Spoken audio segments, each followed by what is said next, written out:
Vidéo numéro 2, action mécanique. Type des forces.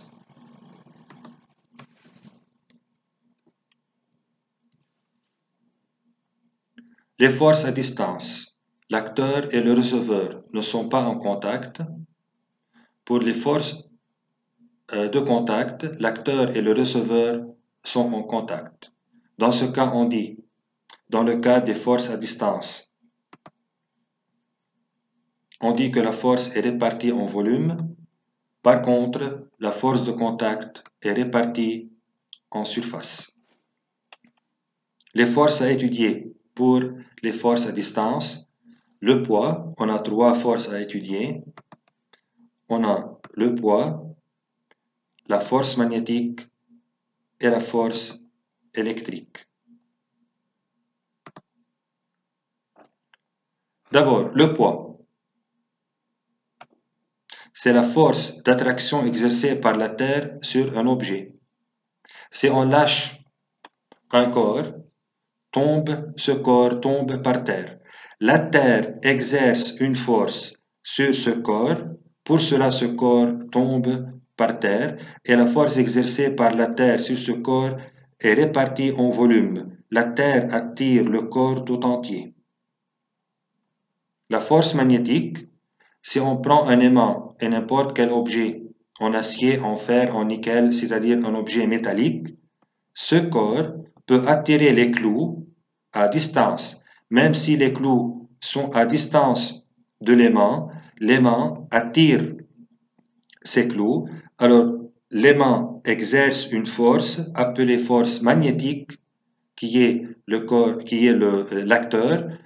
L'acteur qui est l'aimant exerce une action mécanique à distance sur les clous et pour cela les clous seront attirés par l'aimant. La force électrique, c'est la troisième force à étudier pour les forces à distance. Ici, on a un robinet. On ouvre le robinet pour qu'un filet d'eau coule.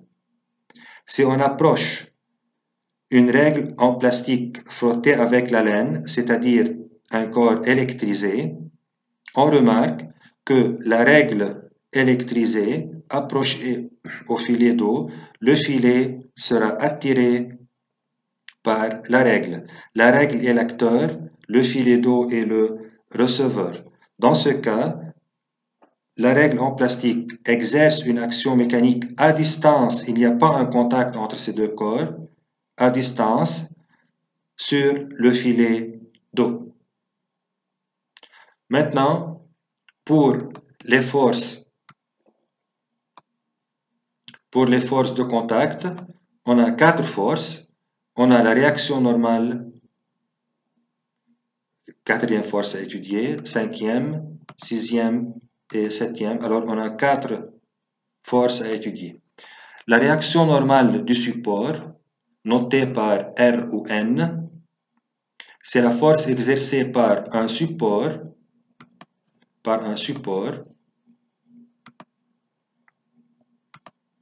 sur un corps posé sur ce support et qui l'empêche de tomber. Comment faire pour mettre en évidence,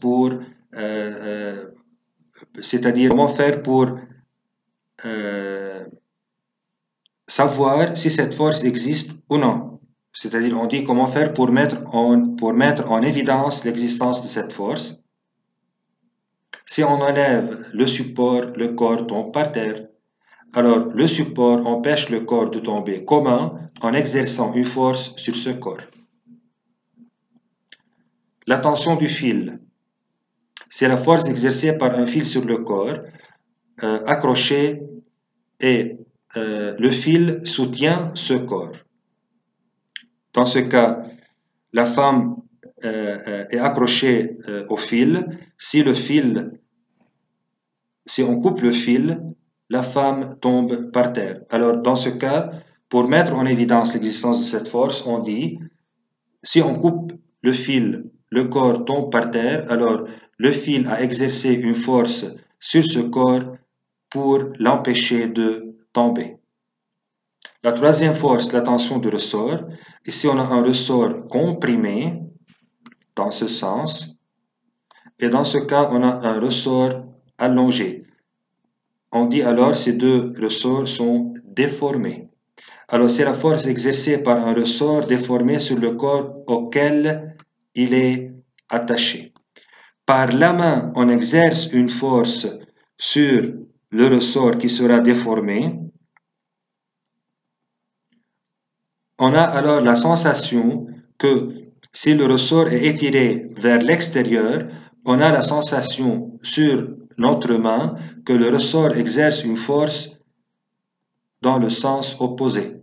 Inversement, si ce corps ou bien ce ressort est comprimé, c'est-à-dire la force exercée est vers l'intérieur, on a la sensation que le ressort exerce une force dans le sens opposé.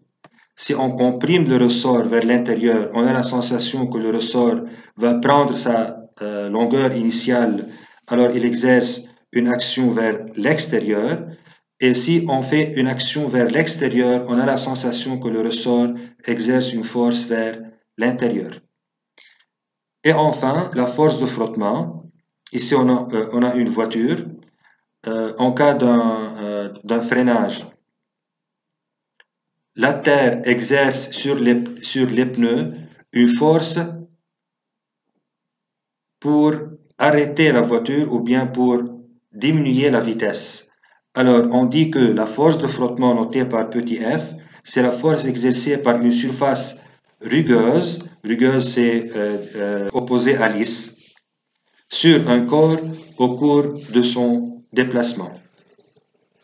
Merci, suite avec un troisième vidéo.